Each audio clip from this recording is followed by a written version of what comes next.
Mr. P.M.'s boss, good afternoon, Bishop David Adedapo.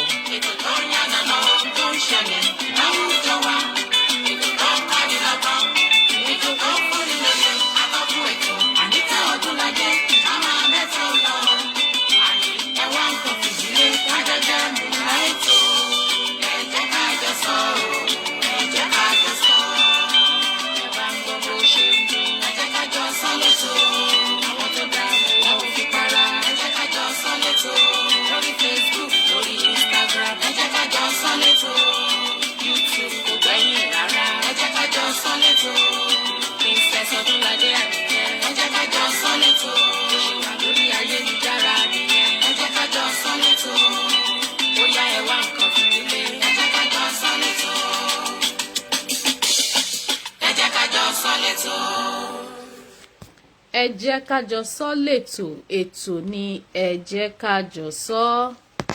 Good morning, good afternoon, wherever you are listening to me, depending on ibi tí ẹ ti ń gbọ́ mi lọ́wọ́lọ́wọ́. Ṣé àlàáfíà ni mo bá yín, mọ́mí Rẹ̀mí Ọ̀jọ̀mú? Good morning ma, ṣàlàáfíà lẹ wà. Bishop David Adedapo, good morning sir. Mr. Akinyemi Josh Olumide, good morning sir. Mo kí gbogbo wa wípé a káàbọ̀ sí orí ètò tòní. Thank you for joining me. As you are coming in, kindly help me to share this program, please. Before we proceed, as we always do, we are going to appreciate God for the gift of life, because it is the Lord's doing that make it possible for us to be alive once again. It is not because we are righteous. It is not because we know how to serve God better than other people that we are being alive. Wíwà láyé wa, wíwà láàyè wa, oore ọ̀fẹ́ òun la rí gbà láti ọ̀dọ̀ Ọlọ́run. Àdúrà mi sí Ọlọ́run náà ni wípé oore ọ̀fẹ́ rẹ̀ kò ní ká kúrò ní orí ẹnì kọ̀ọ̀kan wa. Ọwọ́ Ọlọ́run á máa wà nínú ayé wa, á máa wà lórí ẹbí wa. We appreciate God for making it possible for us to be able to talk, to be able to raise up our hands, to be able to lift our legs. Like I always say, kì í ṣe mímọ̀ ṣe wa la fi wà láyé. Kì í ṣe wípé a mọ Ọlọ́run képè ju àwọn kan lọ, tàbí bóyá a pé níye ju àwọn ẹlòmíràn lọ. But nítorí wípé ọ̀rọ̀ Ọlọ́run ṣe kí ni ó ṣẹ nínú ayé wa wípé àwa kì yóò kú bí kò ṣe yíyè, ká lè máa ròyìn iṣẹ́ Olúwa. Welcome once again. The topic we want to discuss this morning is, who is your marriage role model? That's the first thing. Ta ni a fi ṣe gbèdéke tàbí ta fi ṣe àwòkọ́ṣe fún ìgbéyàwó wa? Ta la fi ṣe? Thank you, my beautiful darling sister Oyetade Olushola. Who is your marriage role model? Ta ni àwòkọ́ṣe tá ń wò ta fi ń ṣe òdiwọ̀n ìgbéyàwó tiwa? Ǹjẹ́ ó tiẹ̀ yẹ ká wo ẹnikẹ́ni láti fi ṣe role model fún ìgbéyàwó wa bí? Ta ló yẹ kó jẹ́ role model fún ìgbéyàwó wa? Ṣé màmá wa? Ǹjẹ́ a lè fi wọ́n ṣe role model ìgbéyàwó wa? Ṣé a lè fi bàbá wa ṣe role model ìgbéyàwó wa? Good afternoon, Mr. Olaola. Good afternoon, Mr. Adeleye Adigun. What I'm saying is that, who is your marriage role model?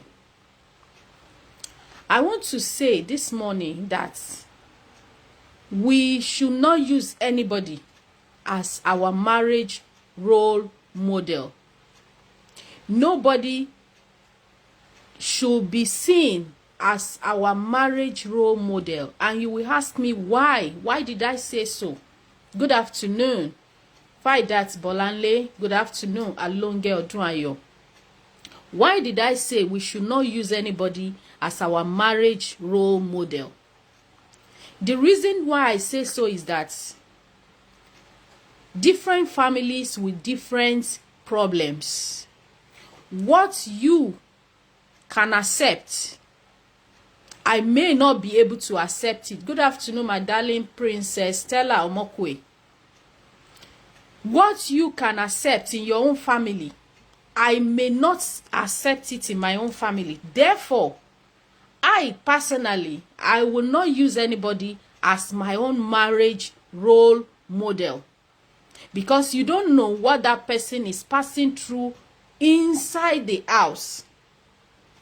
The people we call role models at times, we are watching them from afar. Yes, Mr. Adeleye, the reason why I cannot use anybody as my own role model is that nǹkan tó ń ṣẹlẹ̀ nínú ilé wọn gangan, it may not be open to me. Some of us can say, oh, I want my home to be like the home of my pastor. Do you know what your pastor is going through? Do you know what your pastor is going through? That's the reason why we cannot use anybody as our role model. Because what that person is passing through, you don't know. You don't know what that person is passing through. You don't know it. And that is the reason why we cannot do what? We cannot use anybody as our role model when it comes to the issue of marriage. Mr. Olaola say, I don't see anybody as my marriage role model. Alonge Odunayo say, I don't have anybody as marriage role model because different family, different challenges. Exactly. So we should not use anybody as a role model when it comes to the issue of marriage. Hi, that I'm talking to you.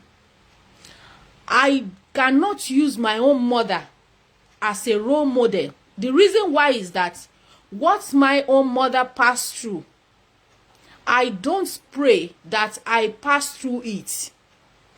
I don't even pray that my enemy pass through what my own mother passes through in her own marriage.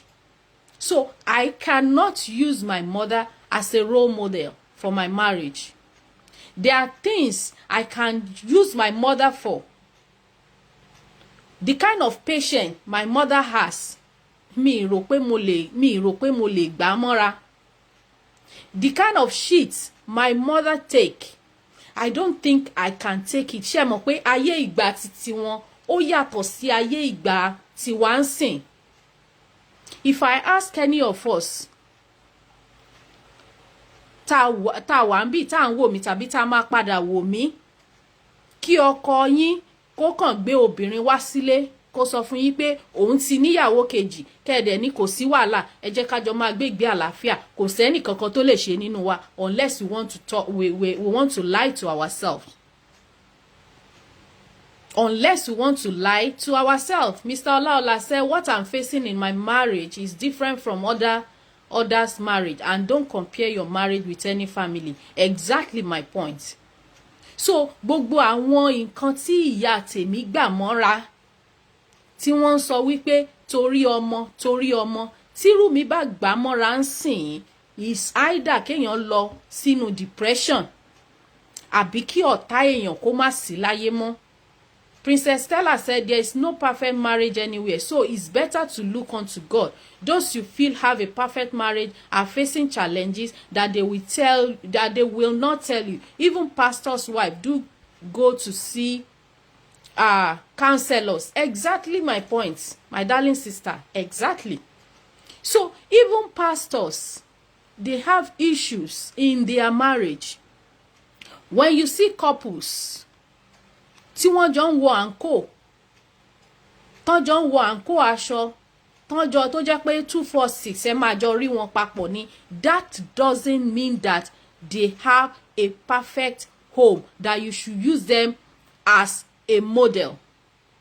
And I'm going to tell you a story of a particular couple.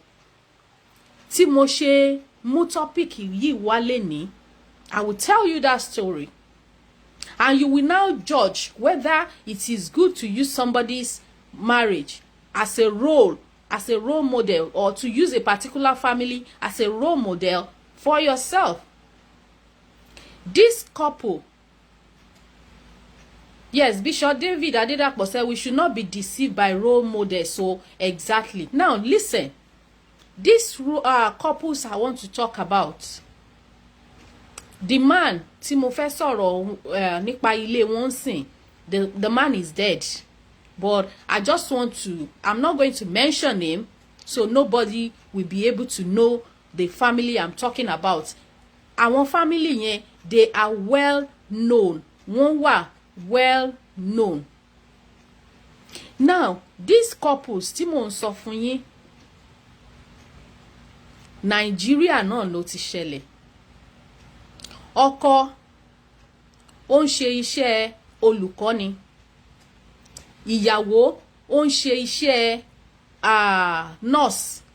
The husband is a teacher, the wife is a nurse.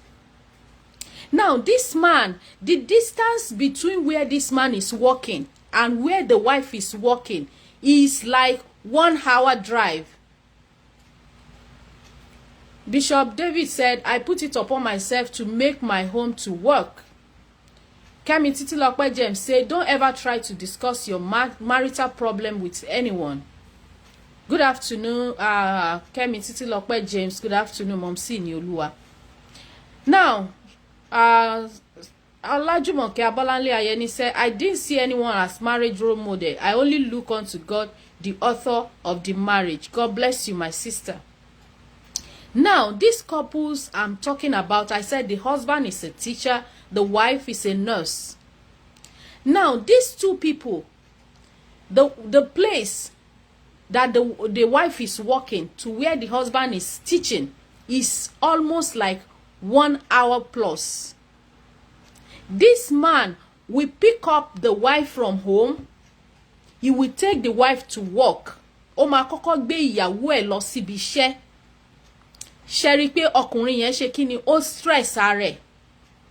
A kọ́kọ́ lọ drop ìyàwó ẹ̀ síbi iṣẹ́ kóhun tó máa lọ síbi iṣẹ́ títí ẹ̀. Tí ẹ bá rí tí ìyàwó wọ Ankara skirt and blouse, top Ankara yẹn, Ankara tí ìyàwó wọ̀ yẹn, top ẹ̀ lọ́kọ máa wọ̀, á wá lo ṣòkòtò míì mọ́, to tell you how close they are. Tí ìyàwó tó bá tún ti di ọ̀sán, nígbà tí ìyàwó bá close, the husband will still go back. Á tún lọ fún 1 hour drive yẹn, á tún lọ pick ìyàwó yẹn padà wá sílé. We kind of looking at them and we were envying them. Àwa ń jowú wípé wow, so àwọn kan ni wọ́n nífẹ̀ẹ́ ara wọn tó báyìí. Bishop David Adedapo said, my wife, she's a business woman and I'm a full-time minister. I do the work of home by myself. I will take my daughter to bus stop and make sure I will go and pick her every school days. God bless you, sir, for doing that, for that sacrifice. Now, this man will take the wife to work and still go back to pick her up when she closes. So, àwa tá jẹ́ tá ń gbé ní agbègbè ibi tí wọ́n ń gbé, àwa bẹ̀rẹ̀ sí ṣe kíni, àwa bẹ̀rẹ̀ sí jowú wọn, àwa ń wò pé Ọlọ́run o, ilé àwọn kan ló ń dùn, ló ń dán bí eléyìí, tí ó jẹ́ wípé ibi tó bá ti rọ́kọ ibẹ̀ náà ló ti máa ríyàwó. Wọn kì í fira wọn sílẹ̀, àfi tó bá jẹ́ pé ọkọ yẹn máa ń lọ sí ó máa ń lọ sí bí seminar.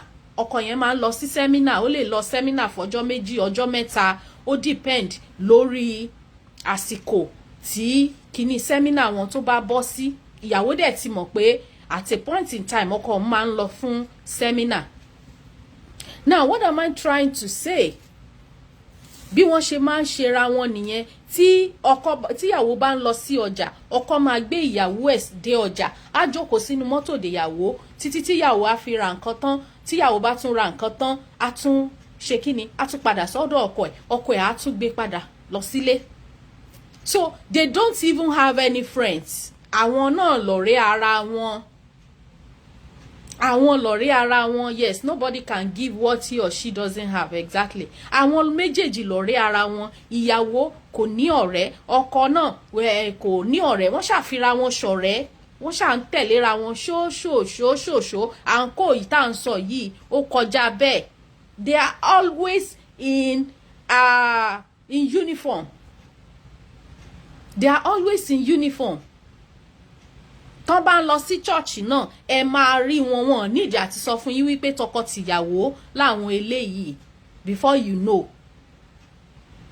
Now ó wá di ọjọ́ kan ẹ̀gbọ́n ìyàwó ó travel lọ sí ìlú kan ó wá rí ọkọ àbúrò ẹ̀ yìí ó wá rí pẹ̀lú obìnrin kan ó rí pẹ̀lú another woman. Ìgbà tí ẹ̀gbọ́n yìí tó délé ó sọ fún àbúrò ẹ̀ wípé àbúrò mi mo máa rí ọkọ ẹ̀ bí mo dẹ̀ ṣe rí ni mo rí obìnrin kan nínú mọ́tò ẹ̀. Ìyàwó gbà kan rí ó ní obìnrin tán rí yẹn ó lè jẹ́ ni tán jọ ń ṣiṣẹ́ ni kò ọkọ òun ò ṣe kinní kan ọkọ òun ò ṣe kinní kan. And ẹ má jẹ́ kí n tàn yín ẹni tí ẹ̀gbọ́n ìyàwó tó rí pẹ̀lú ọkọ àbúrò ẹ̀ yẹn àǹkó náà tún jọ wọ̀. Ọkùnrin yìí ṣe kíni òun àti obìnrin tí wọ́n jọ rí wọn yẹn wọ́n tún jọ wọ àǹkó. Another state ni o. Bí kéèyàn kúrò ní Ìbàdàn kó lọ sí Àbújá. Ọkọ àti ìyàwó yìí ìlú Ìbàdàn ni wọ́n ń gbé. Ìlú Ìbàdàn ni wọ́n ń gbé. So ọkọ wa lọ sí ìlú Àbújá ó lọ sí conference nílùú Àbújá. Ibẹ̀ ni ẹ̀gbọ́n ìyàwó ti wá rí ọkọ àbúrò ẹ̀ pẹ̀lú obìnrin míì wọ́n jọ wọ àǹkó. Bishop Adedapo said, our problem is that we are trying to teach a dog how to swim and teach a goat how to swim. Now, ìyàwó ṣàkàgídí borí. The wife said, no, it's not my husband. And if it is my husband, it means pé maybe where they did that conference, bóyá wọ́n jọ mú àǹkó níbẹ̀, bóyá wọ́n mú aṣọ àǹkó níbẹ̀. Ni wọ́n jọ wọ̀. So there is nothing between my husband and that woman you saw them together. Ẹ̀gbọ́n bá gbé sùúrù jẹ, ó ń wòran. Things continue normal. A week or a month later, ẹ̀gbọ́n ìyàwó yìí ó wá approach àbúrò ẹ̀. Ó ní kó wá yá òun lówó pé òun fẹ́ lọ sí Dubai, òun fẹ́ lọ ra ọjà. As at that time, owó tí ẹ̀gbọ́n ìyàwó yá yẹn is over 5 million naira. Tí ẹ̀gbọ́n ìyàwó yá lọ́wọ́ àbúrò ẹ̀. Kí ni ẹ̀gbọ́n ìyàwó fi owó yìí ṣe? Ẹ̀gbọ́n ìyàwó àṣé ó fẹ́ fowó ralẹ̀ ni. Ẹ̀gbọ́n ìyàwó yẹn wá fi owó ó lọ fi owó yẹn ó lọ fi ra ilẹ̀. And as at that time èló nílẹ̀ níbi tán ti ra ilẹ̀ mi sure bóyá ilẹ̀ yẹn bóyá ló kọjá 100,000 nígbà yẹn. Ó ṣàjáyanrìn ó ṣe gbogbo ẹ̀ òun náà fowó kún. Wọ́n ṣàkọ́ ó kọ́ 3-bedroom flat. Ẹ̀gbọ́n yẹn náà yá àbúrò ẹ̀ ó yá lówó mọ́ wọ́n ṣàkọ́ 3-bedroom flat. Now kí má ṣàfa story yìí mi fẹ́ fa ìtàn yẹn gùn. Momsi ni Olúwa said she said so because of trust she have for her husband. Exactly. She trusted this man so much. Ó ti gbé gbogbo ayé àti ọkàn àti ara ẹ̀ lé ọkọ yìí. Mi sọ wípé ká má trust ọkọ wa o. That's not my point. We are talking about who should be your role model. Nítorí wípé àwa ń jowú àwọn couples yìí the way bá ṣe máa ń rí wọn à ń wò pé Ọlọ́run o ilé àwọn kan leléyìí pé ilé àwọn kan leléyìí ló ń dé everything ń lọ déédéé lọ ó ń lọkọ ẹ̀ ń gbé káàkiri ló ń ṣe kinní kan ló ń ṣe kinní kan. Now kí ló wá ṣẹlẹ̀? Máa yí wá sick. Ìgbà tí máa yí sick, good afternoon my darling sister Eniola Faleye. Máa yí wá sick, ìgbà tó sick. Ká tó wí, ká tó fọ̀, ẹlẹ́mìí gbà á. Máa yí wá kú. Ìgbà tí máa yí kú, kẹ́ẹ̀dẹ̀ máa wò ó, ṣe rí nínú family. Àwọn family ọkùnrin yìí tí wọ́n mọ̀ wípé ọkùnrin yìí ní ìyàwó míì síta, wọ́n wà tí wọ́n mọ obìnrin yẹn tí ẹ̀gbọ́n ìyàwó rí.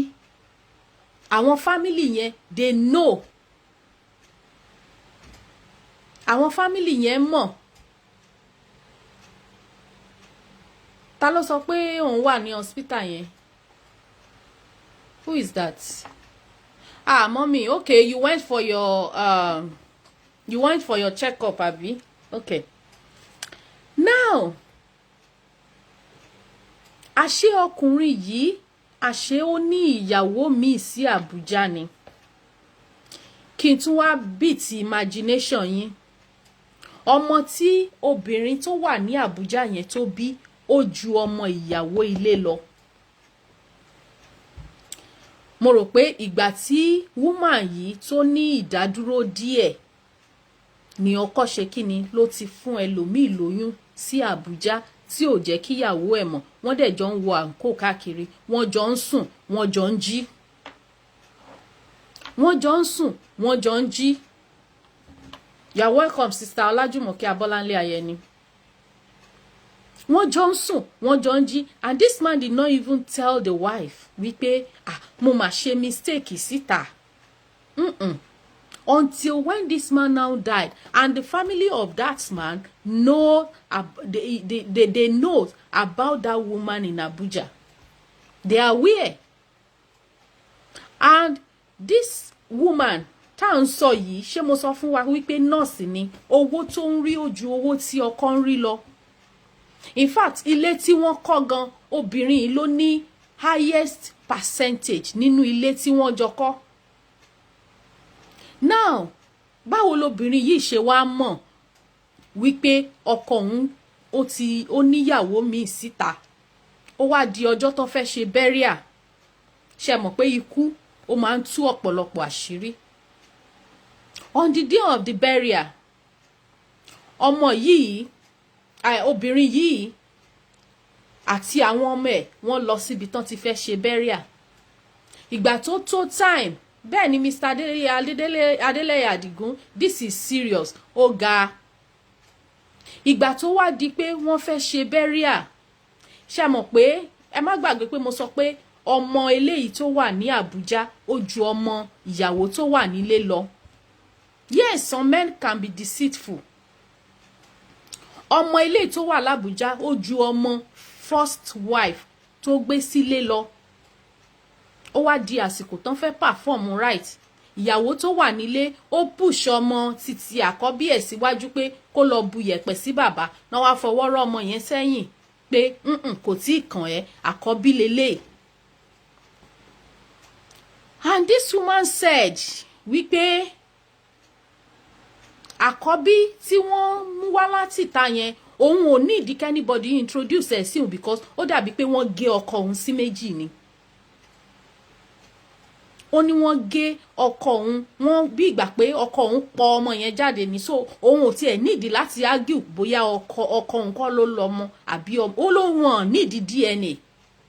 Ọmọ mẹ́tẹ̀ẹ̀ta tí ọkọ bí síta yẹn, ó ní wọ́n tiẹ̀ nídìí DNA. Bishop David sọ pé that case is very rampant now ma. In this life, do your best and leave the rest. Ló bá tán. Wọ́n tún ló tún ti, wọ́n ní kéèsì yẹn tún wọ́pọ̀ ní ìsìn báyìí. Now, wọ́n wá fi ọwọ́ rọ́ ọmọ ìyáálé, wọ́n fọwọ́ rọ́ sẹ́yìn pé ìwọ kọ́ làkọ́bí, àkọ́bí lélẹ̀ tí ìyáálé ò mọ̀, tí ò gbọ́ rí, tí ò fura sí, tí ò ṣe nǹkan kan rí. Ìyáálé yẹn wá wọ̀ tún, ó wò sí báyìí. kò mọ nǹkan tó fẹ́ sọ. Àǹtí torí ọkọ ẹ̀ yìí ó ti bá àwọn ẹbí títí ẹ̀ jà, ó ti bá àwọn family ẹ̀ jà because ó dàbí pé àwọn family ń suspect ọkọ yẹn, but each time tí wọ́n bá ti sọ fúnyàwó yìí ó máa ń ní kán gbẹ́nu wọn dákẹ́ ni, òun lòun nílé òun, nobody should interfere láàrin ọ̀rọ̀ tó wà láàrin òun àtọkọ òun. So àwọn ẹbí títí ẹ̀ wọ́n ti ṣe kí ni, wọ́n ti sún sẹ́gbẹ̀ẹ́ fún un. Woman yìí wá wòkè, ó wá wọlẹ̀, kò wá mọ nǹkan tó fẹ́ ṣe mọ́. Ó kàn fọwọ́ kó gbogbo àwọn ọmọ ẹ̀, ó bá kó wọn kúrò létí bòjì. Ẹ sì máa wá bá mi sọ bóyá obìnrin yìí bóyá ó jẹ̀bi tàbó jàre ìwà tó wù ní ọjọ́ yẹn. You will now tell me ṣó jẹ̀bi àbójàre ìwà tó wù yìí, torí mo mọ̀ pé ẹ̀yin ọlọ́gbọ́n tẹ́ lọ́pọlọ lẹ̀ ń wò mí. Woman yìí wá kó ọmọ ẹ̀, ó kó kúrò létí bòjì, kò jẹ́ kán buyẹ̀pẹ̀ sí bàbá wọn lójú pé ha, so ó lè ṣe nǹkan tó tó báyìí fún òun. Àwọn jọ ń sùn, àwọn jọ ń jí, ibi tóun bá ń lọ ó máa tẹ̀lé òun, àwọn jọ ń ṣe wọléwọ̀de ni, àwọn jọ ń ṣe kí ni, wọ́n jọ ń ṣe wọléwọ̀de ni pé inú mà jìn o, imú mà níkà o, kò má jẹ́ ká gbóòórùn àṣebí o. Lóbìnrin yìí ló bá sọ fún ló bá ní ìwọ ó ṣe léyìí tán, ó kú re ni o, ní sùn re o. Bó ṣe káwọn ọmọ ẹ̀ kúrò létí bòjì nìyẹn. She left without performing the rites that she and the children are expected to perform. Now the elder sister tó kọ́kọ́ wá sọ fún lọ́jọ́ kìíní àná, ìyẹn wá tẹ̀lé lẹ́yìn. Ìgbà tí ìyẹn tẹ̀lé lẹ́yìn, ìyẹn wò pé kó má lọ ṣe rẹ̀ léṣe, ó wá tẹ̀lé. Ìgbà tí wọ́n wá délé, ẹgbẹ́ ẹ̀ wá sọ fún pé ṣó tán ẹ nísìnyí, nígbà tí mo wá sọ̀rọ̀ fún ẹ lọ́jọ́ kìíní àná, o ní kí n gbẹ́nu dákẹ́, o ní kò sílé tó kàn mí, o ní ọkọ ẹni kò lè ṣe bẹ́ẹ̀, kò lè wojú ẹni lòmíì, ọkọ ẹ wà discipline, èèyàn Ọlọ́run ni, ó bẹ̀rù Ọlọ́run, ó ṣe kinní kan. Ṣó tán? Ṣó tán? Ọ̀bì. This woman wept bí ẹni tó fẹ́ kú. The next thing, ẹ̀gbọ́n ẹ̀ wá ní kí ni next thing, ó wá ní in fact òun ò lè dúró nínú ilé yìí, pé òun lè para òun tóun bá dúró nínú ilé. Bishop David Adédàpọ̀ sọ pé that is not the solution ma o. The man, he is still their father. She's supposed to allow the children to play their rights. Okay? Now ẹ̀gbọ́n wa mú lọ sí ilé títà rẹ̀, ó tẹ̀lé ẹ̀gbọ́n ẹ̀ lọ sílé ẹ̀gbọ́n ẹ̀. Ìgbà tí wọ́n délé ẹ̀gbọ́n ẹ̀, ó ti sunkún. 3 days after, ẹ̀gbọ́n ẹ̀ wá sọ fún pé well, kí ni nǹkan tó fẹ́ ṣe? Ló wá ní òun ò padà sínú ilé yẹn mọ́ o, kẹ́gbọ́n òun bá òun rẹ́ǹtì ilé, pé kí ẹ̀gbọ́n òun kó bá òun rẹ́ǹtì ilé, òun nídìí ilé tóun máa lọ kó lọ pẹ̀lú àwọn ọmọ òun, pé because the moment tóun bá wà nínú ilé tí òun àtọkọ òun bá jọ kọ́ yẹn, bitterness yẹn ó máa pọ̀ sí, ó dẹ̀ lè kó bá àgọ́ ara òun. Lẹ́gbọ́n ẹ̀ bá sọ fún pé okay, jẹ́ kí n sọ fún àwọn agent kan bá wa wálé. Ẹ má gbàgbé wípé mo sọ pé ẹ̀gbọ́n já owó lọ́wọ́ àbúrò yìí, ó fi kọ́ 3 bedroom flat kan. Àṣé ẹ̀gbọ́n yìí ó mọ̀ọ́mọ̀ bá àbúrò yìí kọ́ ilé sí ibẹ̀ yẹn ni. Each time tí àbúrò bá dẹ̀ ti béèrè pé sister mi ẹ̀ dá owó mi padà, ní má bínú, àwọn cooperative tí mo fẹ́ gbowó lọ́wọ́ ẹ̀ wọ́n tí fún mi ni. Bí ẹ̀gbọ́n bó ṣe move àbúrò ẹ̀ àtàwọn ọmọ lọ sí ilé tó bá àbúrò ẹ̀ kọ́ nìyẹn. Ìgbà tí wọ́n délé yẹn, ìyàwó yẹn wá ní ẹ máa nílọ̀kì o, a nílọ̀kì ilé yìí o, tó dẹ̀ neat tó báyìí, tó dẹ̀ wà okay báyìí, Ọlọ́run máa nífẹ̀ẹ́ òun o. Ibẹ̀ ni ẹ̀gbọ́n ti wá làámọ́lẹ̀ fún, tó wá kó ìwé ilé àti gbogbo receipt sìmẹ́ǹtì tí wọ́n ní wọ́n ra everything tí wọ́n ná lórí ilé, ẹ̀gbọ́n wá kó lé lọ́wọ́ wípé òun ò kúkú mọ̀ pé nǹkan kan máa ṣẹlẹ̀ lòun ṣe ń wò pé bọ́ǹbù tó fẹ́ tí bọ́ǹbù kankan bá blow níbi ibẹ̀ yẹn ò ní lè stand ẹ̀ àwọn ò dẹ̀ fẹ́ kó kú kó para ẹ̀ bíyàwó yìí bó ṣe ń wò bẹ́ẹ̀ ni Títílọpẹ́ James ọlọ́run aṣàánú àwa obìnrin ojú wa rí tó bẹ́ẹ̀ ni. Now ibi tí mo wá lọ ṣàmọ̀ pé a ṣe tọ́pìkì kan lánàá lórí opó òun ló bí tọ́pìkì ti tèní tí mo mú wá yìí nígbà tí wọ́n parí bẹ́ríà tán wọ́n wá sọ́mọ̀nù obìnrin yìí wọ́n wá pè é wípé tó ọmọ wa ó ti ọkọ ẹ̀ ti kú o a dẹ̀ ti parí bẹ́ríà kò dẹ̀ sí nǹkan kan tó kù mọ́ ó dẹ̀ ti mọ̀ pé tó ó ti bímọ síta ìyàwó títa ó bímọ méjì ìyàwó tilé òun bímọ mẹ́ta pé tó nǹkan tó dẹ̀ kù ni pé a fẹ́ pín ogún so that kó kálukú ṣe kí ni kó mọ nǹkan tó ní ẹ má jẹ́ ká gbàgbé gbogbo nǹkan tí màá yìí ń ṣe ìyàwó ló ní owó tó pọ̀ jù Bishop Adédàpọ̀ sọ pé God just help the woman. What about those who does not have the advantage like that? Exactly. Kemi Títílọpẹ́ James said she's not expected to take the children away from burial ground because their father is their father. Exactly. So they now called her wípé wọ́n máa pín ogún o pé so bọ́dẹ̀ ṣe máa pín ogún ọmọ ẹni tó bí ọmọ àkọ́bí òun náà ló máa kọ́kọ́ mú nǹkan obìnrin yìí ṣàfọwọ́ lẹ́rán kò mọ nǹkan tó fẹ́ ṣe nǹkan tí wọ́n jọ rà tán fi jọ kọ́lé gbogbo nǹkan ìní wọn tóun àtọkọ ní Mr and Mrs ni wọ́n ń kọ sí kò sórúkọ ẹ̀ ń bẹ̀ anybody can be Mr amọ̀pọ̀kọ ni anybody can be Mrs kò sórúkọ ẹ̀ ń bẹ̀ kò sórúkọ ọmọ ẹ̀ ń bẹ̀ now wọn wá mọ kí ni wọ́n fẹ́ ṣe obìnrin yìí ò mọ nǹkan tó fẹ́ ṣe obìnrin yìí ní gbogbo nǹkan tá a jọ ní yìí thank you my darling sister Fúnmiládé Eunice good afternoon gbogbo nǹkan gbogbo property tá a jọ ní èmi àtọkọ mi la jọ ṣe àwọn owó tí mò ń yá ní cooperative níbi iṣẹ́ mi mo ní evidence àwọn ẹbí wọ́n máa fi àkékọ́rì wọ́n ní kò ṣẹlẹ̀ tó kà wọ́n bẹ̀ because ó ti níyàwó míì síta so definitely àwọn ọmọ yẹn náà ní right láti pín nínú ogún yìí ìgbà tó yá wọ́n ní wọ́n máa pe lọ́yà o ìgbà tí wọ́n pe lọ́yà àṣé ọkọ ó ti ṣe wíìlì tí ọkùnrin yìí ṣe nǹkan kan o Ayaba Christiana Ọlápéjú you are welcome good afternoon my sister ọkọ ṣe wíìlì tí ọkọ wá ṣe ó wá favour obìnrin tó wà níta ó kọ sínú wíìlì yẹn pé obìnrin tó wà níta yẹn kò níṣẹ́ lọ́wọ́ òun ò dẹ̀ fẹ́ káwọn ọmọ ẹ̀ jìyà but ìyàwó òun tó wà nílé she can get herself together ó lówó àwọn parents ẹ̀ náà lówó so ó sì ní advantage ju ẹni tó wà níta lọ. Títílọpẹ́ James said it happened to me also I faced the same problem a máa ṣe nǹkan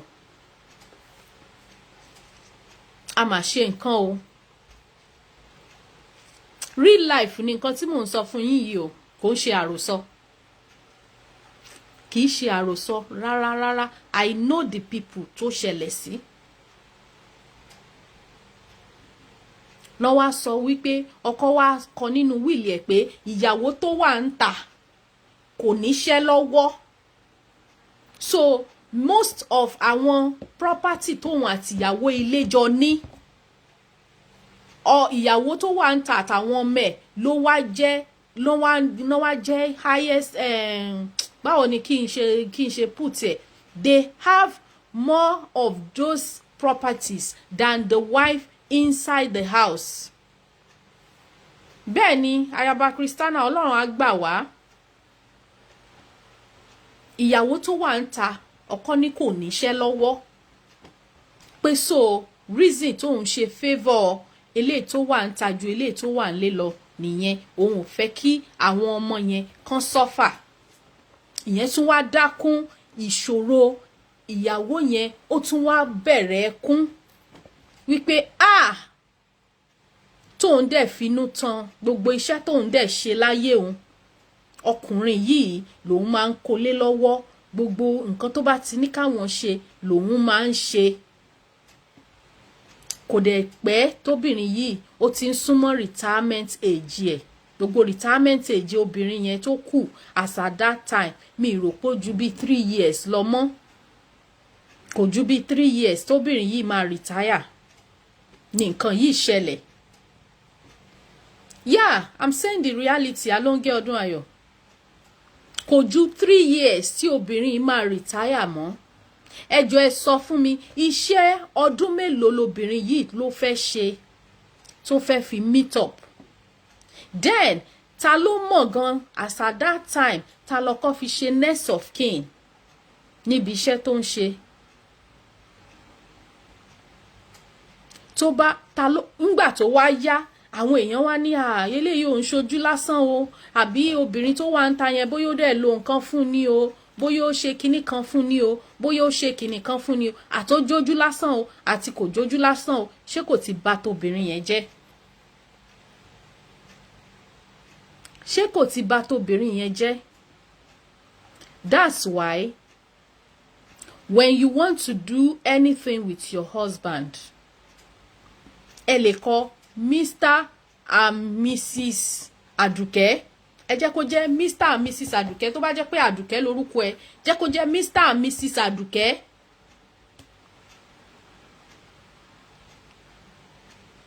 Tó bá jẹ́ Mr. and Mrs. Aduke, wọ́n ti mọ̀ pé okay, ìyàwó tilé ló ń jádùkẹ́. Àlàkẹ́ ni ìyàwó tìta ń jẹ́. Ṣé mọ̀ pé difference ti wà ń bẹ̀? But ó tẹ̀ kankan sọ pé Mr. and Mrs. Olórí gbangba.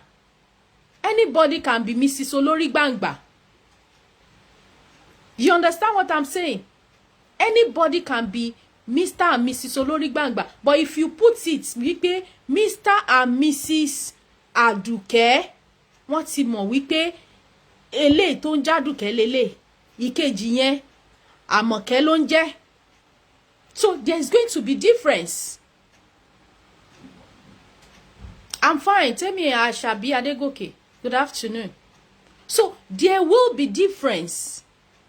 We need to be educating ourselves on certain issues about life. We need to educate ourselves because ayé táwọn ìyá wa lò, ayé táwọn bàbá wa lò, ó ti yàtọ̀ sí ayé táwa ń lò láyé ìsìn. That's why we need to wake up and shine our eyes. Tẹ́ bá rí obìnrin míì tó bá sọ pé òun ò lè bá ọkùnrin pa owó pọ̀, ẹni yẹn ti lè ní experience rí. Alonge Odunayo said, I pray to God to help me. I face my work and my children. Some of them are not trustworthy. Exactly. Some people have had nasty experiences. That's why they will tell you they will never put their money in the same account with their husband. Ọkùnrin yẹn máa wá rò wípé àbóbìnrin yẹn ò nífẹ̀ẹ́ òun ni. Kì í ṣe pé yẹn ò nífẹ̀ẹ́ ọkọ èèyàn. But ayé ń yí, ìgbà ń yí, èèyàn náà ń yí padà. That's why me, joint account, I can't do it with anybody. But tá bá fẹ́ execute project, okay, you mú iye báyìí tí ẹ wá, jẹ́ kémi náà kí n fi iye báyìí sílẹ̀. Nǹkan tá bá dẹ̀ fẹ́ rà, ká dẹ̀ kọ Mr. and Mrs. Aduke, ká kọ síbẹ̀, kójú tó, ká mójú kúrò ńbẹ̀. Or ká forúkọ ọmọ wa sí. Ká ṣe kí ni? Ká fi orúkọ ọmọ wa, ká fi ra property yẹn. Ká fi orúkọ ọmọ wa, ká fi ra property yẹn. So tá bá forúkọ ọmọ wa sí, at least orúkọ tọ́mọ mi ń jẹ́, ọmọ ìyàwó mi tó bá fẹ́ bí kò ṣáà tún lè sọ lórúkọ ọmọ yẹn náà padà. At least wọ́n á ṣàmọ̀ pé okay o, orúkọ ọmọ lágbájá báyìí ló wà lórí ẹ̀. That will be better. Alonge Odunayo said, even if it is Mr. and Mrs., some men will not accept that. They will say, I'm the head of the house. Bí ó bá ti accept kó nìkan dára. Tí kò bá ti lè accept kó nìkan kó ṣe kíni kó dára. Kó dára. Ẹ jẹ́ ká gbé call yìí. Our regular caller. In fact, ọlọ́run àtúbọ̀ máa fún ní agbára. Àmín. Bọ́bá wọ́n sì ti yí mọ́ tóbìnrin bá fi owó lọ́wọ́. Má ra nǹkan lórúkọ ọ̀rẹ́, má sì á di kọ̀kọ̀ ara mọ́. Ó kọ fámìlì ẹ̀, irú òpó kọmọ gan-an kò necessary too much. Bọ̀ àwọn míì tó ń lo ọgbọ́n yẹn náà kọ́ máa rà pé ó kọ ọmọ ni wọ́n kọ sí ibẹ̀. Owó ìṣẹ̀lẹ̀ lọ́wọ́ báyìí, ó wá fún sí ìgbà.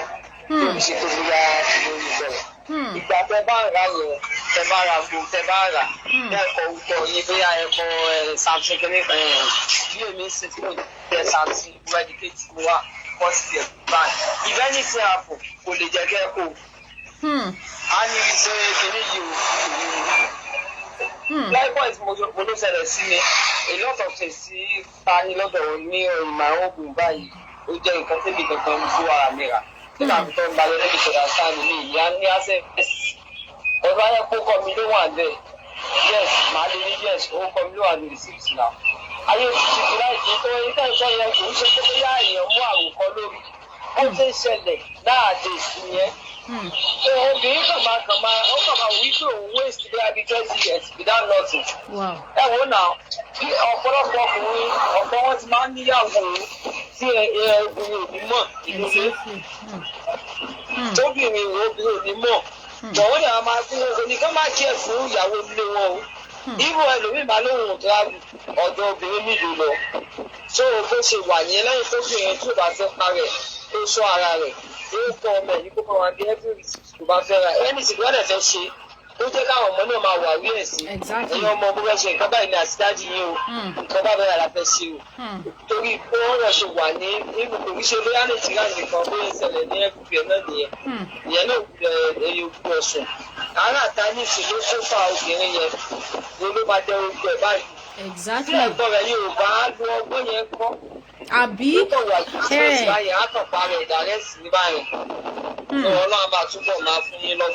àmì o ẹ ṣé o thank you. Ṣé rí i pé ẹ̀kọ́ òun là ń kọ́ lójoojúmọ́ everyday là ń kọ́ ẹ̀kọ́ kan tàbí ìkejì. Tó bá jẹ́ wípé ẹ̀gbọ́n obìnrin yìí tí kò bá ti bá dà bí ọgbọ́n ńkọ́ ẹni tó ti kó owó kalẹ̀ tán ti kọ́lé á wá di aláìnílé lórí á wá di ẹni tó máa lọ squat káàkiri. So àwa obìnrin ẹ jẹ́ ká máa ṣe kí ni ẹ jẹ́ ká máa la ọpọlọ wa sílẹ̀ ká tó máa gbé àwọn ìgbésẹ̀ kan.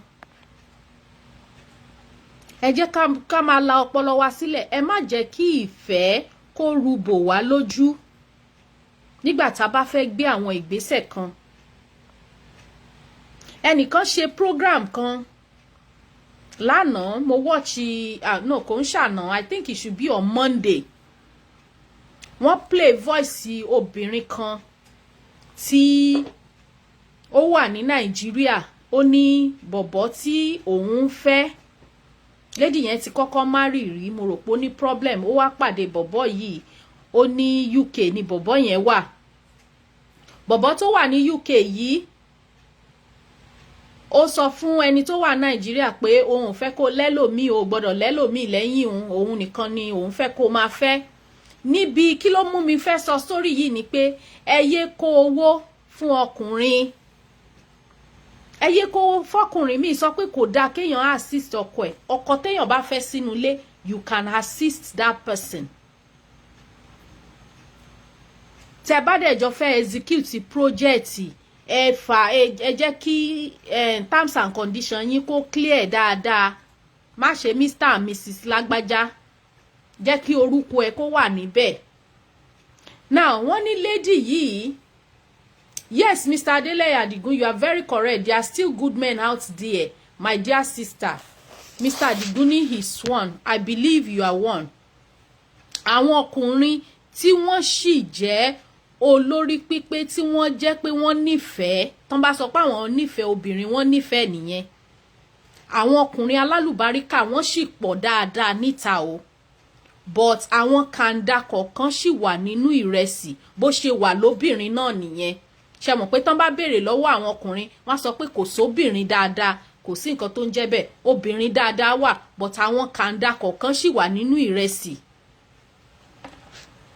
àwọn kàńdà ṣe kí ni àwọn kàńdà kan wọ́n sì wà nínú ìrẹsì tó ń ba nǹkan jẹ́ tó jẹ́ pé tẹ́ bá béèrè lọ́wọ́ àwọn ọkùnrin míì wọ́n máa sọ pé tí ẹ bá ní kí ọkùnrin míì kó sọ nǹkan tó ti là kọjá látara obìnrin irú ọkùnrin bẹ́ẹ̀ in fact kò ní gbàdúrà kó ń bá obìnrin pàdé gan mọ́ láyé òun you understand what I'm saying so bó ṣe wà ní líkì ló ṣe wà ní gbàǹjà so tá a bá fẹ́ máa ṣe irú àwọn nǹkan báyẹn ẹ jẹ́ ká máa fi ọjọ́ ìjà sílẹ̀ ẹ jẹ́ ká máa fi ọjọ́ ìjà sílẹ̀ so that tí nǹkan kan bá tiẹ̀ ṣẹlẹ̀ kò ní dùn wá kọjá bó ṣe yẹ lọ kò ní dùn wá kọjá bó ṣe yẹ lọ now tí lady tí mò ń sọ yẹn tó pàdé ará UK then another advice ni pé ẹ̀yin obìnrin tẹ́ wà ní Naija ẹ má jẹ́ kí àwọn tó wà labroad ẹ má jẹ́ kán fi búrẹ́dì kó yín lómi ọbẹ̀ lọ don't be too desperate láti sọ wípé ẹni tó wà nílùú òyìnbó lẹ fẹ́ fẹ́ tẹ́ bá rí èèyàn tó wà responsible ní Naija ó bẹ́tà ju ẹni tẹ́ ẹ̀ ní ríra yín tó jẹ́ pé orí fóònù nìkan lẹ́kàn tí máa communicate tó dẹ̀ jẹ́ pé communication yín gan ó lè jẹ́ lẹ́ẹ̀kọ̀ọ̀kan kò ní pè yín so lady yìí ó bá ará UK yìí ó bá pàdé wọ́n jọ bọ̀bọ́ yẹn sọ pé òun ò fẹ́ kó date another person gẹ́ẹ̀ yìí dẹ̀ mú ó pa gbogbo àwọn tó ń fẹ́ tì ó focus lórí ọkùnrin yìí bọ̀ ọkùnrin yẹn each time tó bá ti pe lady yìí tí lady yìí ò bá ti tètè gbé phone á ti assume wípé bóyá ọkùnrin míì ló ń bá sọ̀rọ̀ you understand á ti rò wípé ọkùnrin míì ló ń bá sọ̀rọ̀ the next thing tó máa ṣe ni wípé ó máa ṣá obìnrin yìí ó máa ṣá ní blocking ni ó máa block obìnrin yìí obìnrin yẹn ṣe máa ṣe kí ni ó máa bẹ̀bẹ̀ kó tó tún unblock ẹ̀ á ní kó lọ ra síìmù míì mi fẹ́ go into details sí bí story yẹn ṣe rí but ibi tó kan story tá à ń sọ yìí ni mo kàn fẹ́ mú jáde now èèyàn tó wà ní UK ó ń tọrọ owó lọ́wọ́ ẹni tó wà ní Naija pé kó yá òun lówó kó ṣe gbá kó ṣàwo ìyẹn náà ń yá lówó ìyẹn ń sọ fún wípé àwọn ò lówó àkọ́kọ́ ó lóun ò lówó ẹ̀kejì ó lóun ò lówó ìgbà tó dé lẹ́ẹ̀kẹta lady yìí wá wò wípé ẹni tó béèrè owó lọ́wọ́ mi lákọ̀ọ́kọ́ tó béèrè lẹ́ẹ̀kejì tí mi fún jẹ́ kí n tiraka kí n fún bóyá ó fi ń test mi ni lady yìí sẹ́ndì owó sí bọ̀bọ̀ yìí o thank God pé owó tó sẹ́ndì sí kò ju 30,000 lọ bó ṣe sẹ́ndì owó sí tán bọ̀bọ̀ yìí block lady yìí straight ni wọ́n dẹ̀ ti jọ date ara wọn for 6 months ìtàn yẹn gùn but mi fẹ́ go into that but issue pé kéèyàn máa kówó fún ọkùnrin ni mo kàn fẹ́ mú jáde nínú ẹ̀ so don't invest your life on any man the same thing náà ọkùnrin náà ò nídìí kán fi gbogbo ayé wọn kán fi kó nǹkan fún obìnrin and àwọn obìnrin náà ẹ jẹ́ ká ṣe kí ni ẹ jẹ́ ká máa ní sùúrù ẹ jẹ́ ká máa ní sùúrù orí platform yìí láti ṣe some red flags nínú relationship a ṣe red flags pé tẹ́ bá ti experience irú àwọn nǹkan báyìí ẹ ti tètè mọ̀ wípé tó bá ti ń ṣẹlẹ̀ irú ọkùnrin yẹn wọ́n ṣe kí ni wọ́n love wa nìyẹn àti pé irú obìnrin yẹn wọ́n love wa nìyẹn tírú ẹ̀ bá ti ń ṣẹlẹ̀ ẹ jẹ́ ká máa padà ká lọ máa wo àwọn program tá a ti ń ṣí àtẹ́lẹ̀tẹ́lẹ̀ ká wo eléyìí tá a bá lè fi kẹ́kọ̀ọ́ nínú ẹ̀ because we are not just doing show pé kákàn fi ṣe kíni kákàn máa fi sọ̀rọ̀ lásán. No, we are not just doing it, we are doing it ká fi máa kẹ́kọ̀ọ́. Mọ̀mísí ni Olúwa sọ pé ọkùnrin ọ̀pọ̀lọpọ̀ wọn ti fi orí gbálẹ̀. Bẹ́ẹ̀ ni àwọn obìnrin míì náà dẹ̀ rèé, àwọn gan náà orí tiwọn náà gbálẹ̀ díẹ̀. You understand? So ẹ jẹ́ ká ṣe kíni, ẹ jẹ́ ká kọ́gbọ́n láti ara igi ọ̀pọ̀tọ́. Ẹ jẹ́ ká kọ́gbọ́n látara igi ọ̀pọ̀tọ́. So whenever you are buying something, you want to build any like house, like you want to buy car with your husband, tó jẹ́ pé joint kíní ni, ẹ jẹ́ ká máa kọ Mr. and Mrs. Aduke. Don't just write Mr. and Mrs. Adekunle. Don't do that. Anybody can be Mrs. Adekunle. Alonge Odunayo said, men are very smarter than women. We need to wise up. Ṣé ẹ wá rí wípé ọkùnrin wọn gbọ́n, but àwa náà ní àyínìke. And that's why tí a ṣe máa ń ṣe kíni, ta ṣe ń dára wa lẹ́kọ̀ọ́, ta fi ń ṣíra wa létí, ta fi ń ṣíra wa níyè. Dó kò sí béèyàn bá ṣe gbọ́n tán, ẹni tá à ń ṣọ́ kò pẹ́ mú. They are very wise actually, but you too, you need to wise up. Yes, Ayaba Christiana, we need to wise up. Mi sọ wípé ká má fi owó bá ọkọ wa lò. That's not my point. But when you are doing that, you need to apply your brain. Ọlọ́run á ràn wá lọ́wọ́. Our second topic, because mi fẹ́ pẹ́, in the next 15 minutes, since I'm around up. The second topic, advice ni. Àwa tá bá ṣì ní òbí, ẹ jẹ́ ká tọ́jú òbí wa nígbà tán ṣì wà láyé. If you still have parents, please take care of your parents when they are still alive. Even nínú àìní kó má ní nǹkan kan, tó bá jẹ́ wípé ó ṣe ọbẹ̀ tí àwọn parents ẹ tó bá jẹ́ pé they live close to area bí tó ń gbé, bó jẹ́ ẹ̀kan lóṣù, jẹ́ kí wọ́n máa jẹ ọbẹ̀ tó fọwọ́ ara ẹ tó fi sè láti lọ máa gbé fún wọn. There is blessing in it. It is a path to greatness. It is a path to blessing. Ṣé rí nǹkan téèyàn bá ṣe fún òbí èèyàn, tó bí èèyàn bá sọ pé á dáa fún ẹ, ẹ má jẹ́ ń tàn yín, kò sí ẹni tó lè ṣépè fúnrú ẹni yẹn tépè máa mọ. Kò sí ẹni tó lè ṣépè fúnyàn tépè máa mọ́yàn. In as much as tá bá mú inú àwọn òbí wa, tá bá ti mú inú wọn dùn. And don't let me deceive you. Tó bá tọ́jú òbí ẹ, ọmọ máa tọ́jú èèyàn ni. Even kọ́mọ yẹn kó fẹ́ dájú, ó sì máa pé torí pé èèyàn ti gbìn yẹn, èèyàn sì máa ká èrè yẹn. But if you don't take care of your parents, tí àwọn ọmọ èèyàn tán bá lówó bí Dangote, ọmọ yẹn ò ní, àwọn ọmọ yẹn wọn ò ní rántí èèyàn. Wọn ò ní ṣe kíni, wọn ò ní rántí èèyàn. I know of one old man báyẹn tó máa ń sọ wípé bàbá yẹn ní slang kan tó máa ń pè, bàbá yẹn máa ń sọ pé ara lọmọ olóòkú máa ń yọ tó fi ń gbèpè. Mi tètè mọ ìtumọ̀ ọ̀rọ̀ yẹn. Bàbá yẹn á sọ pé ara lọmọ olóòkú máa ń yọ tó fi ń gbèpè. Ó wá dọjọ́ kan mo wá béèrè lọ́wọ́ bàbá yẹn, mo wá sọ pé dádì, mo ní kí ni ìtumọ̀ nǹkan tẹ́ tiẹ̀ máa ń sọ yìí pé ara lọmọ olóòkú máa ń yọ tó fi ń gbèpè. Bàbá yẹn wá sọ pé ṣé mi ò mọ̀ pé tí òbí èèyàn bá kú, tí àwọn èèyàn tán bá wá ń kíyàn pé ẹ kú náwó, ọmọ á ṣe bẹ́ẹ̀ fẹ́yìn náà o, ẹ̀yin náà á gbà o. Ó ní tó bá jẹ́ pé wọ́n ń tọ́jú òbí wọn, ó ní àdúrà yẹn á ṣẹ. Tó bá dẹ̀ jẹ́ pé wọn ò tọ́jú òbí wọn, ó ní èpè ní ọ̀rọ̀ tó ń sọ yẹn ló máa já sí fún wọn. Ẹ wá sọ fún mi, ṣé ara kọ́ lọmọ olóòkú ló ń yọ tó fi ń gbèpè báyẹn? So please, it's just a word of advice. Only second one yẹn.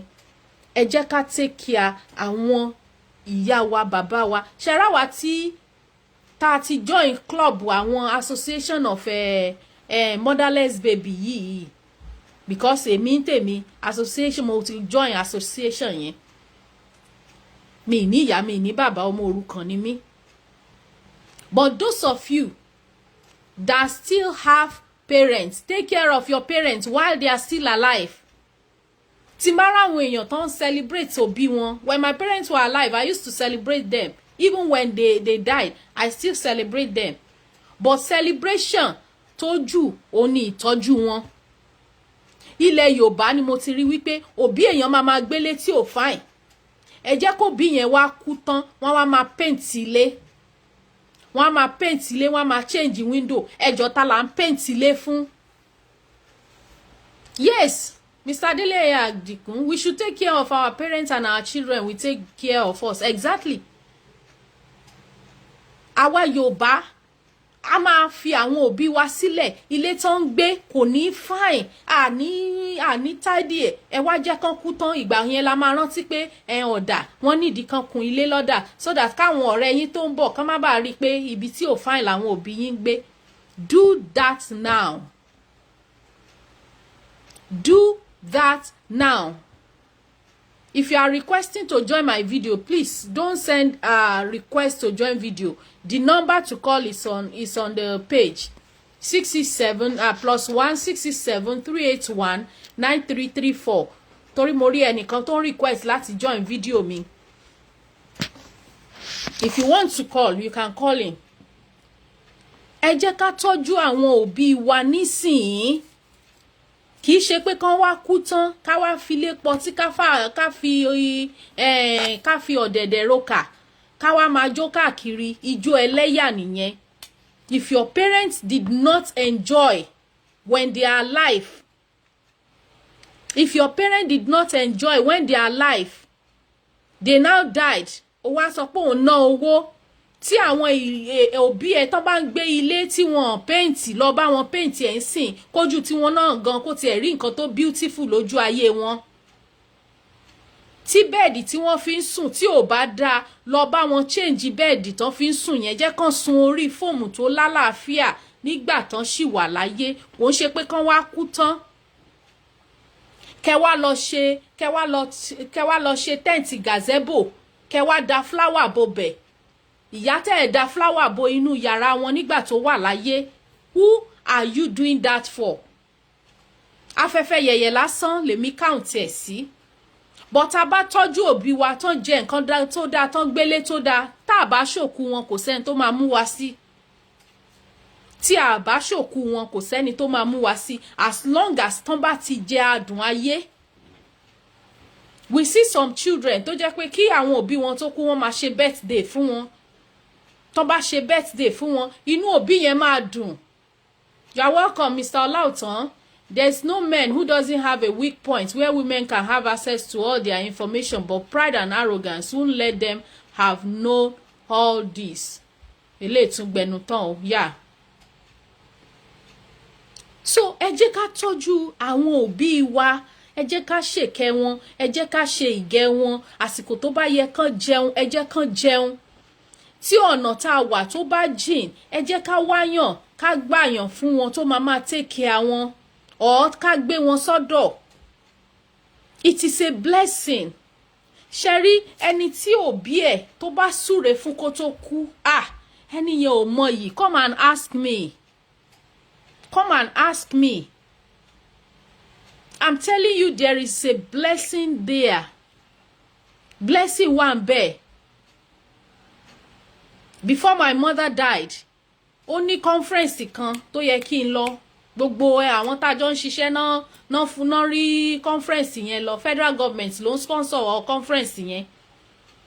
Àwọn tó yẹ ká jọ lọ wá tún a group tó yẹ kémi bá lọ nǹkan kan kàn tún ṣẹlẹ̀ ni.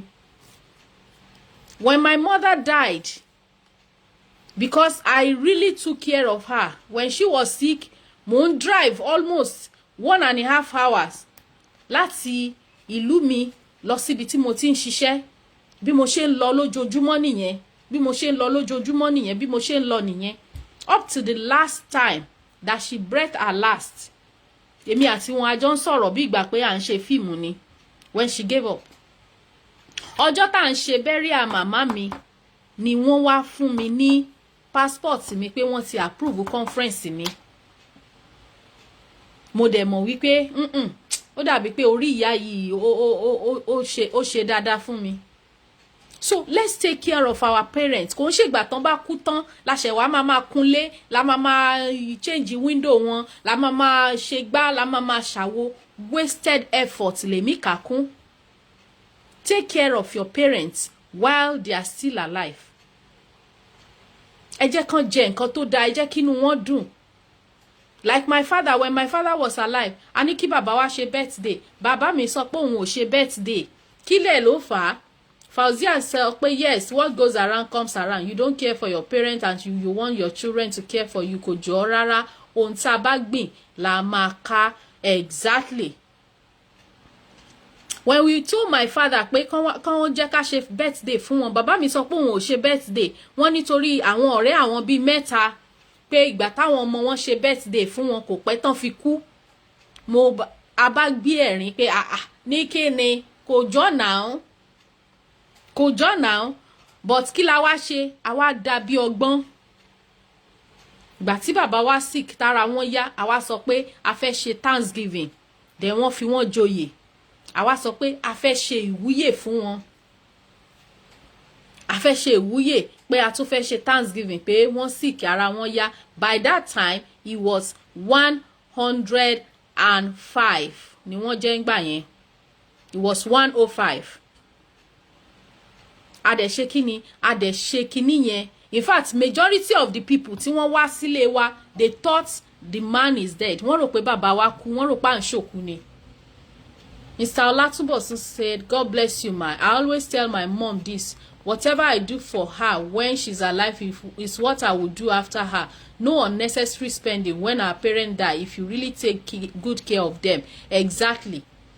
If we take care of them, èmi tuntun sọ sẹ́, tá a bá ṣòkú wọn, kò sẹ́ni tó fẹ́ mú wa sí because a ti ṣe kíni, ó ti yẹ wọ́n lójú ayé wọn.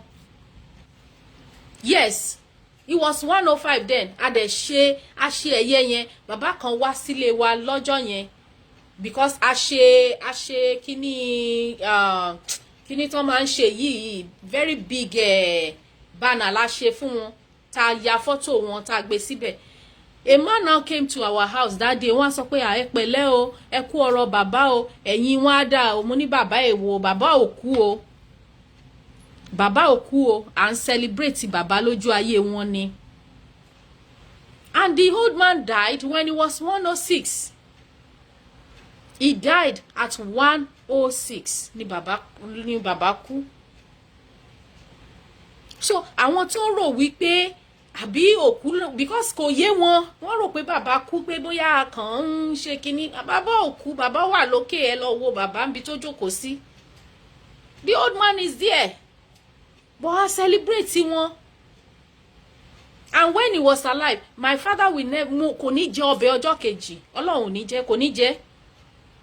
Kò ní jẹ ojoojúmọ́. I'm very sure àwọn tó mọ̀ mí délédélé, they will be watching me. Àbáwọn family mi gan, they will be watching me. Ojoojúmọ́ náà máa ń ṣe ọbẹ̀ nílé wa. Bóyá bí tó ti mú oríkì wọn jáde, ọmọ tí ìnáwó ọjọ́ kejì nìyẹn mi ò mọ̀. So please, let us take care of our parents while they are still alive. While they are still alive. Tẹ́ bá ẹ̀yin tẹ́ wà ní Naija, ẹ máa ṣàkíyèsí, ẹ máa rí àwọn ìyá àgbàlagbà kan, àánú wọn máa ṣe yín, ẹ wá máa wonder pé ṣé wọn bímọ ni. Wọ́n dẹ̀ bímọ. Wọ́n dẹ̀ bímọ. Ọjọ́ tán bá kú, lẹ máa wá rí wípé so ìyá yìí, àbàbá yìí, so tiẹ̀ láwọn ọmọ gidi báyìí. So ẹ jọ̀ọ́, ẹ jẹ́ ká tọ́jú àwọn òbí wa, káwọn ọmọ wa náà kán lè ṣe kíni, kán lè tọ́jú wa lọ́jọ́ alẹ́. There is blessing in it. Ìbùkún wà ńbẹ̀. Àwa tá sì ní ìyá, tá ní bàbá, mo kí yín ẹ kú oríire o. Ẹ mọ̀ yìí o. Ẹ mọ̀ yìí o. Ọlọ́run ò dẹ̀ tí ní pa wọ́n báyìí o. Wọ́n máa dàgbà kùjẹ́kùjẹ́, wọ́n máa darúgbó dáadáa. Àsìkò tí ó máa yẹ wọ́n, lọ́lọ́run máa pè wọ́n sọ́dọ̀. Àwa tá jẹ́ ọmọ àní síwájú wọn lọ. àwa la máa ṣe kíni la máa gbẹ̀yìn àwọn òbí wa. So ẹ jọ̀ọ́ mo fọlọ́run bẹ̀ wá, ẹ jẹ́ ká tọ́jú àwọn òbí wa. Ilé tó ń gbé tí ò bá wà òkè, ẹ jẹ́ ká take care, ká bá wọn paint ẹ̀, káwọn gan tiẹ̀ rí nǹkan gidi kan tó kú. Ẹ má jẹ́ kán kú tán ká máa pe Sànní, ká máa pòbé, ká máa pe Adéwálé Àyùbá kó wá máa play kólóbá fún wa. Ẹ jẹ́ kán jẹ adùn ọkàn wọn níṣe tí wọ́n ṣì wà láyé yìí. The Lord will continue to be with every one of you. Thank you so much for joining me for today's program. Thank you for your contributions and everything that you have been doing. I appreciate your love. Until when we are going to come again on this platform with another interesting, educative and informative show, I say goodness and mercy shall continue to follow us all the days of our lives. Ire àti àánú òun ni yóò máa tọ̀ wá lẹ́yìn títí ọjọ́ ayé wa gbogbo. Ó dàbọ̀.